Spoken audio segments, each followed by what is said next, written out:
The Two Neighbours.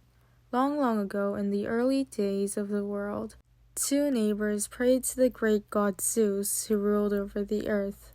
The neighbors presented gifts and bowed low to the ground.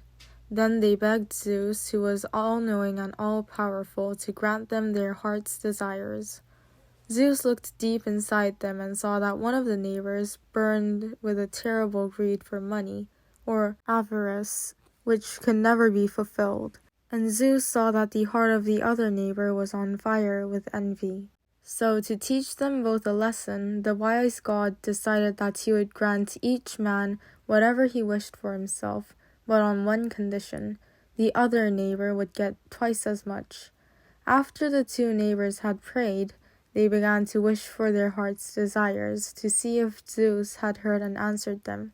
The first neighbor shut himself inside his house and wished for a room filled with gold. Imagine his astonishment when it appeared before him, but his delight was short-lived. For a few minutes later, his neighbor came running to his door to tell him that 2 rooms of gold had appeared in his house. Of course, this man quickly became unhappy too. Instead of being pleased that he had double the treasure, he was envious that his neighbor had been answered by Zeus and had any treasure at all. He instantly found himself wishing that his greedy neighbor might lose one of his eyes. Of course, it was no sooner said than done, but he himself lost both and became totally blind. Vices are their own punishment.